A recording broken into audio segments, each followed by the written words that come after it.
64-year-old Benjamin Harris, a retired postal worker with kind eyes and a voice that once sang lullabies to his children.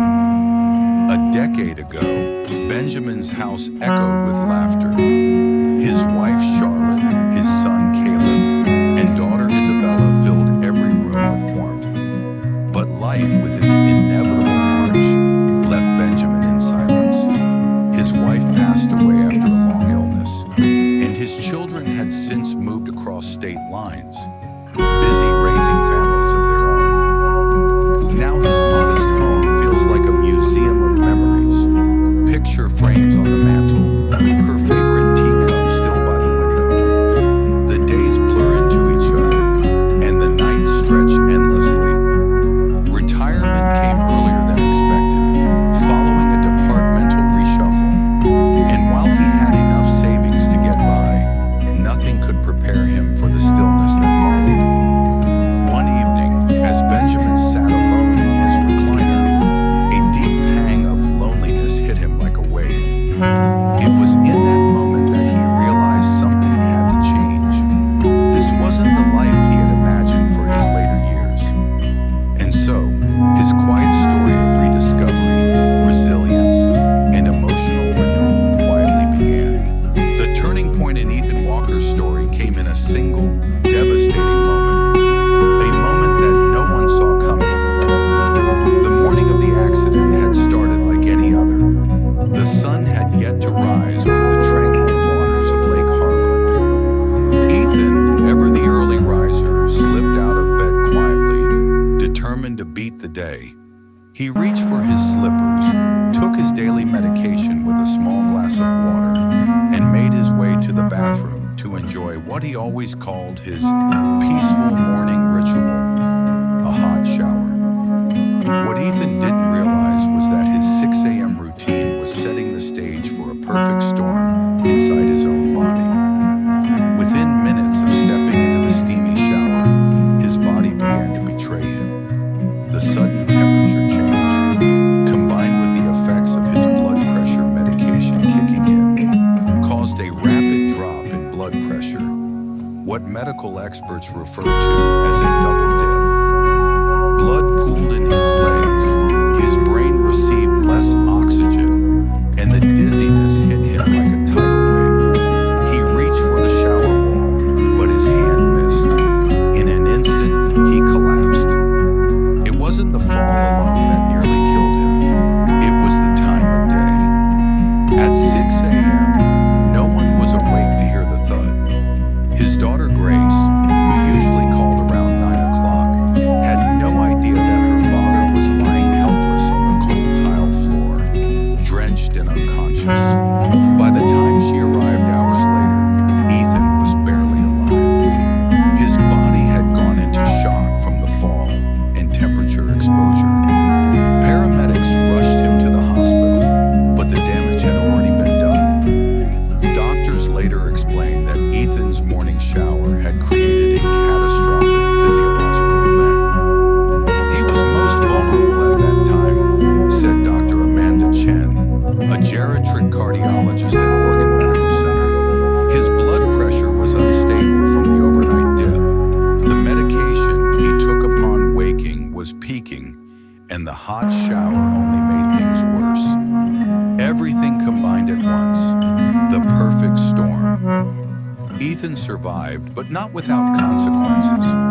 He fractured his hip and suffered from mild hypothermia.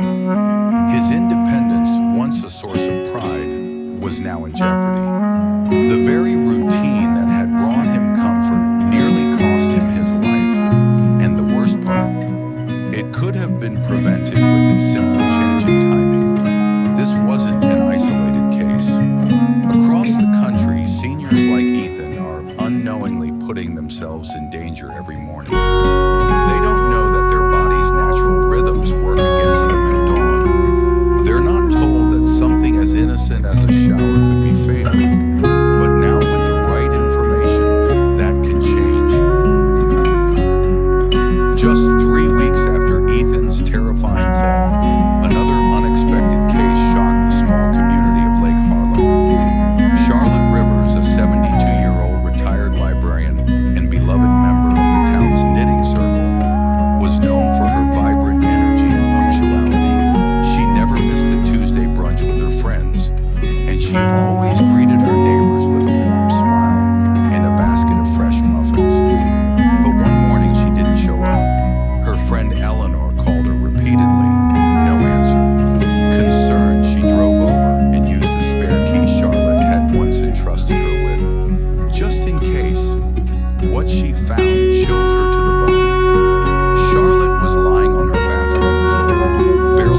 to the day, Eleanor said through tears, none of us had any idea it would be so dangerous. Charlotte's doctors revealed that, like many seniors, she had unknowingly created a deadly mix: early morning vulnerability, hot water exposure, and medication taken right after waking.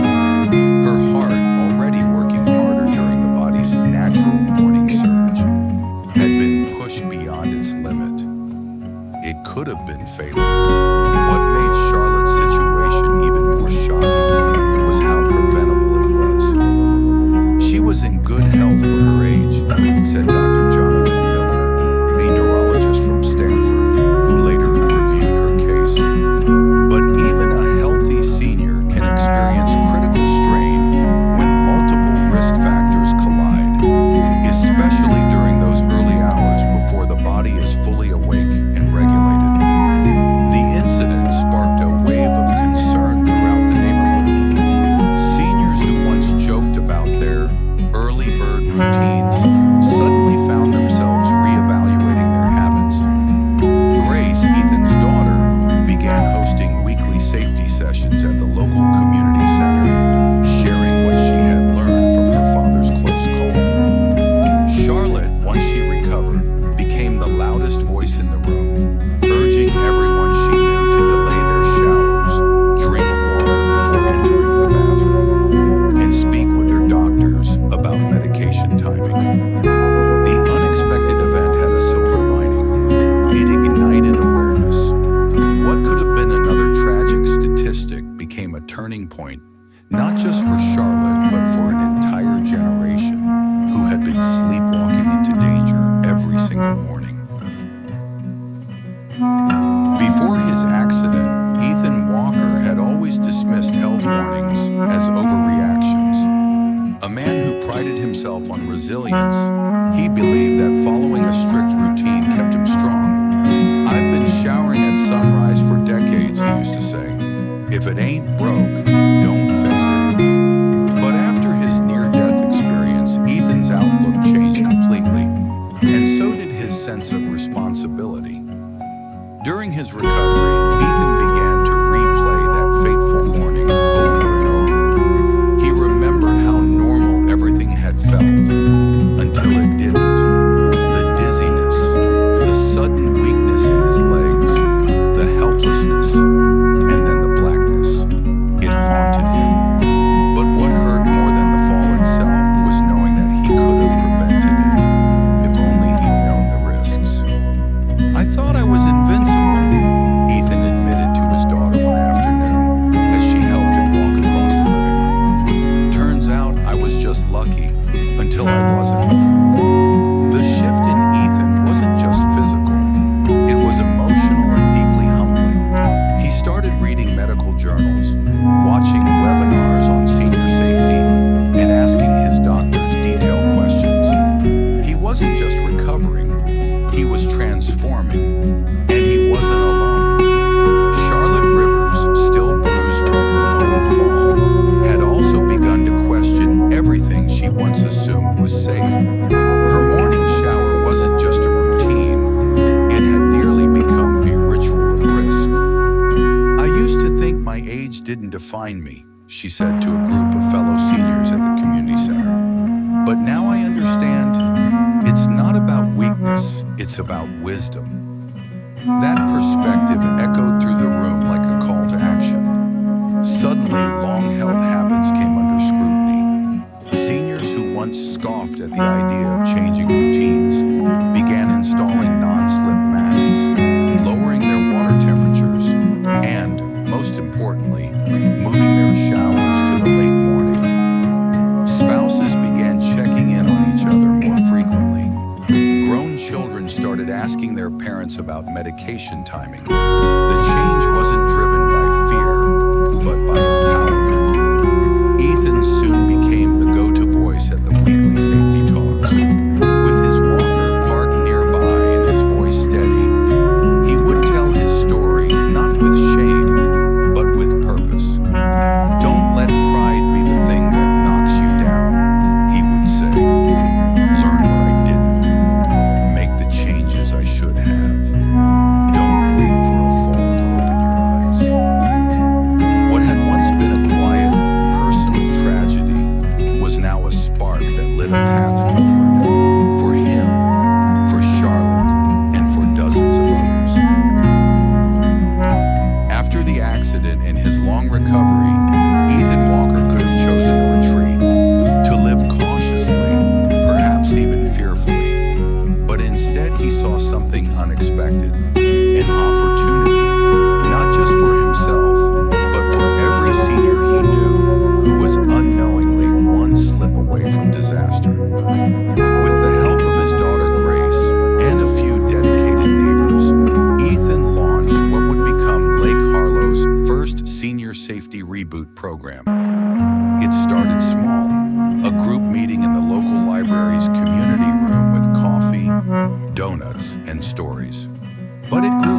wasn't about restriction, it was about reclaiming safety without sacrificing independence. Charlotte Rivers joined as co-organizer and became the voice of motivation.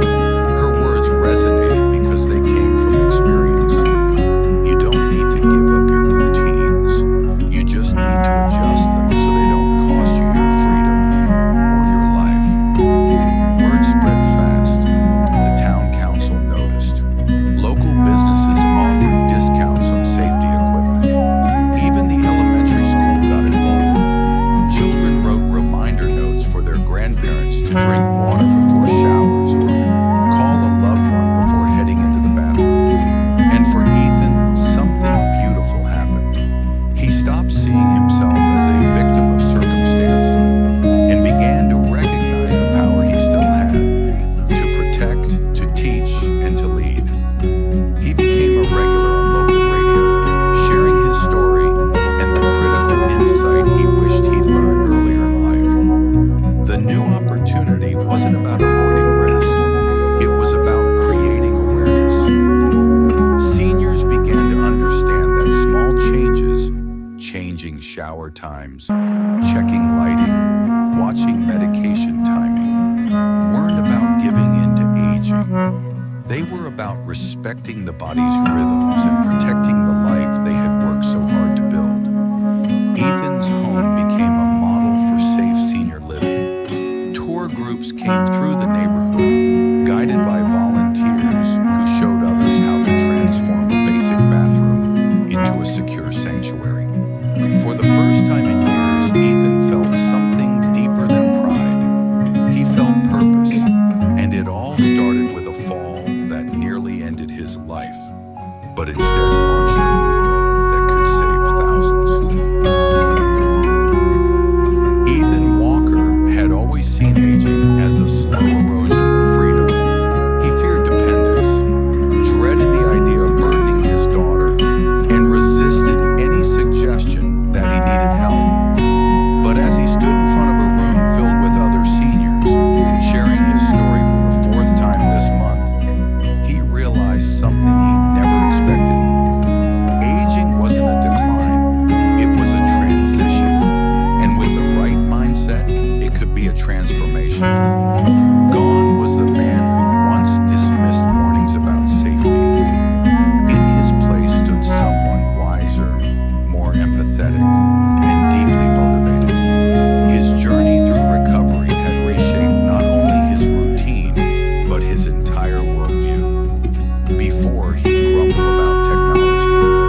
Now, he proudly showed off the waterproof emergency call button he wore in the shower. This tiny thing saved my life twice already, he joked once, and laughter filled the room. He used to insist on fixing everything himself.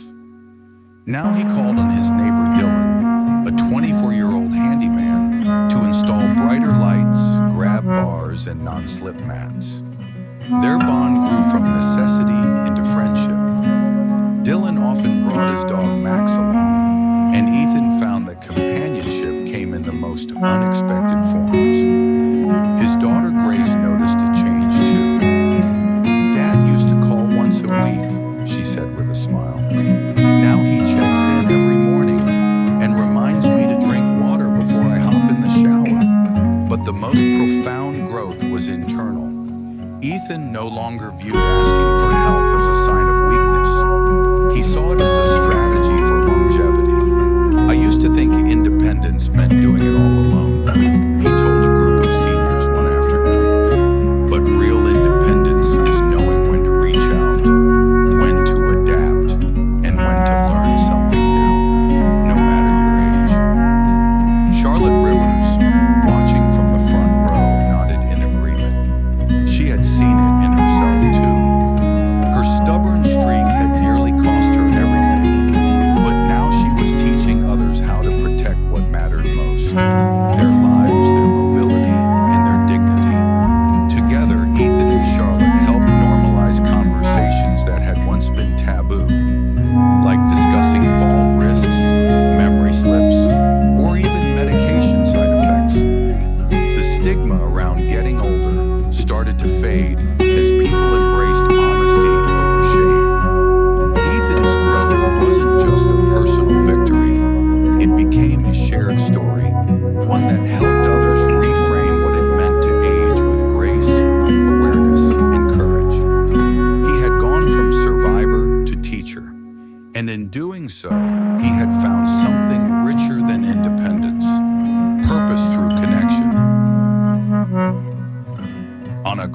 spring morning in Lake Harlow, the community center buzzed with energy.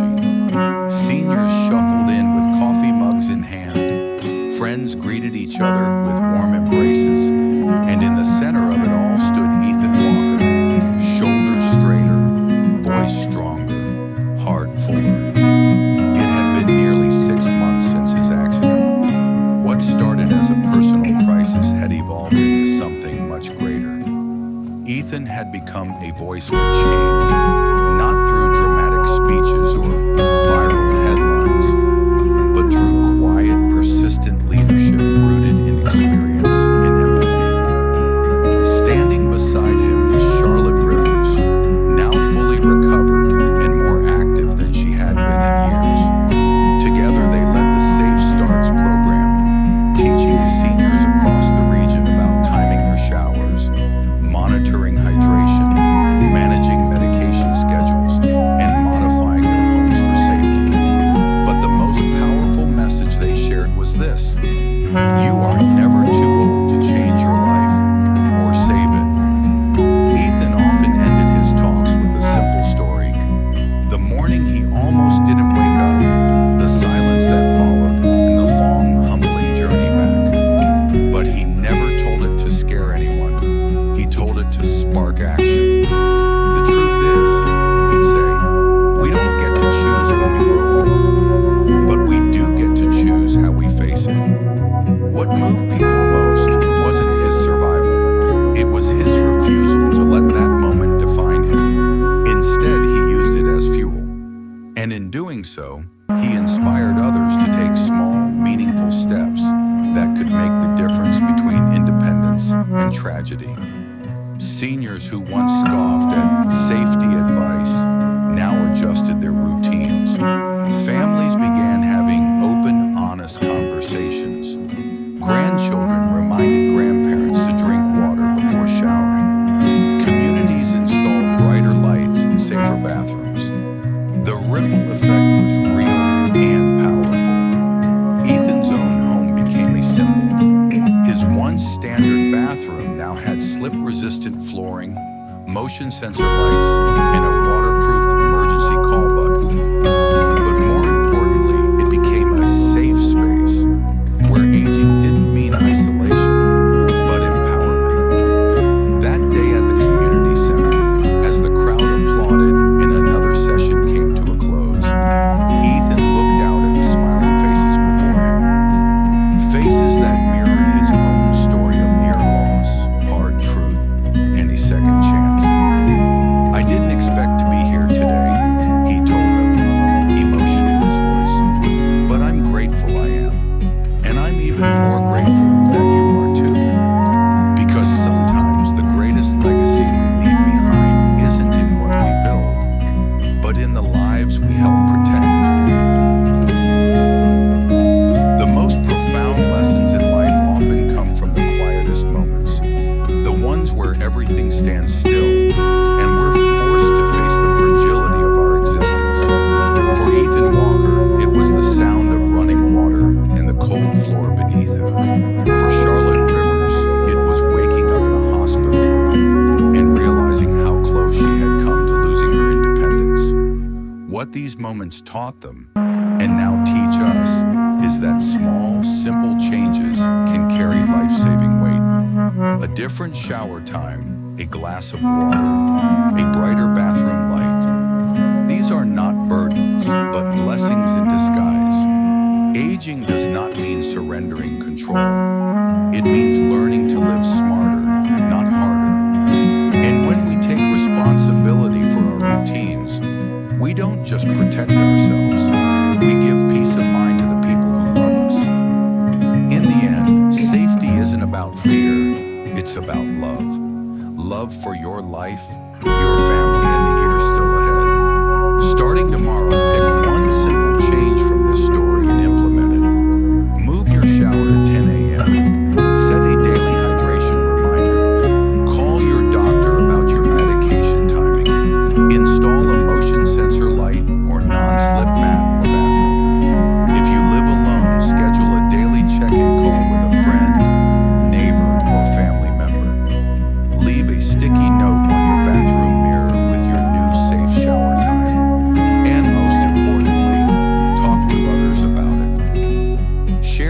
Jonathan and Charlotte stories with your senior group, church, or book club.